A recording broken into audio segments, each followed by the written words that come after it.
ಸುಭಾಷ್, ನೀನು ಇಷ್ಟರಲ್ಲಿ ಯಾರನ್ನು ದ್ವೇಷಿಸ್ತೀಯ? ರಾಜಾ ಮೋಹನ್ ರಾಯ್. ಅದ್ಯಾಕೋ ಅವನು ಬಾಲ್ಯ ವಿವಾಹನ ರದ್ದು ಮಾಡ್ದ, ಇಲ್ಲ ಅಂದಿದ್ರೆ ನಮಗೂ ಹೆಂಡತಿ ಮಕ್ಳು ಇರ್ತಿದ್ರು. ಈ ಕ್ಲಾಸಲ್ಲಿ ಯಾಕೆ ಕಿತ್ತಾಡಬಾರ್ದು? ಈಗ ಜಗಳ ಆಡ್ಕೊಂಡ್ರೆ ಎಕ್ಸಾಮ್ ಅಲ್ಲಿ ಯಾರ ಹಿಂದೆ ಕುತ್ಕೊಳ್ಬೇಕಾಗುತ್ತೋ? ಏ ಬಂಟಿ, ನೀನ್ ಯಾವತ್ತಾದ್ರೂ ಬುಕ್ನ ತೆಗೆದು ಓದಿದೆಯೇನೋ? ಹೌದು ಮೇಡಮ್, ನಾನು ದಿನಾಗ್ಲೂ ಒಂದು ಬುಕ್ಕನ್ನ ತೆಗಿತೀನಿ. ಏ ಅದ್ಯಾವ ಬುಕ್ಕು? Facebook madam. ಏ ಅಂಜಲಿ, ರಾತ್ರಿ ನಾನು ಸೊಳ್ಳೆ ಕಡಿದ್ರೆ ಏನ್ ಮಾಡ್ತೀಯೇ? ಸುಮ್ಮನೆ ಕೇರ್ಕಂಡ್ ಮನ್ಕೊಳ್ಳೋದ್ ವಾಸಿ, ನಾವೇನು ರಜನಿಕಾಂತ್ ಅಲ್ಲ ಸೊಳ್ಳೆಯಿಂದ ಸಾರಿ ಕೇಳ್ಸಕ್ಕೆ. ನಾನು ನಿಮ್ಗೆ ಹೇಗೆ ಅನ್ನಿಸ್ತೀನಿ? So sweet. ಹಾಗಿದ್ರೆ ನಮ್ಮ ಅಪ್ಪ ಅಮ್ಮನ ಯಾವಾಗ ಕಳಿಸ್ತೀನಿ ಮನೆಗೆ? ಯಾಕೋ ಮಾತುಕತೆ ಮುಂದುವರ್ಸಕ್ಕೆ?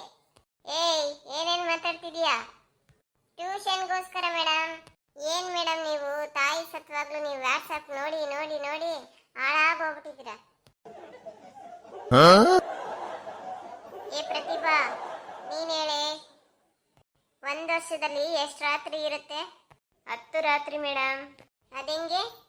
9 ನವರಾತ್ರಿ, 1 ಶಿವರಾತ್ರಿ. ಏ ಈಗ ನೀನ್ ಹೇಳೋ, ನ್ಯೂಟನ್ನ ನಿಯಮ ಹೇಳೋ. ಮೇಡಮ್, ಪೂರ್ತಿ ನಿಯಮ ಗೊತ್ತಿಲ್ಲ ನನಗೆ, ಕೊನೆಯ ಲೈನ್ ಮಾತ್ರ ಗೊತ್ತಿದೆ. ಸರಿ, ಕೊನೆಯ ಲೈನ್ನೇ ಹೇಳು ನೋಡೋಣ. ಅದಕ್ಕಾಗಿ ಇದನ್ನೇ ನ್ಯೂಟನ್ನ ನಿಯಮ ಅಂತಾರೆ. ಏ ನೀನು ನಿನ್ನೆ ನಿನಗೆ ನಾಯಿ ಮೇಲೆ ಪ್ರಬಂಧ ಬರೆಯಕ್ಕೆ ಕೇಳಿದ್ನಲ್ಲ, ಬರ್ಕೊಂಡು ತಂದ್ಯಾ? ಏನ್ ಮಾಡ್ಲಿ ಮೇಡಮ್, ನಾನು ಬರೆಯೋಣ ಅಂದ್ಬಿಟ್ಟು ಪೆನ್ ತಗೊಂಡೋಗಿ ನಾಯಿ ಮೇಲೆ ಇಟ್ಟೆ, ಅದು ಓಡೇ ಹೋಗ್ಬಿಡ್ತು. ಏ ಮಕ್ಕಳೇ, ಗಂಗಾ ನದಿ ಎಲ್ಲಿಂದ ಹರಿಯುತ್ತೋ? ಪಟಿಯಾಲದಿಂದ ಮೇಡಮ್. ಕರೆಕ್ಟಾಗಿ ಹೇಳಿದೆ.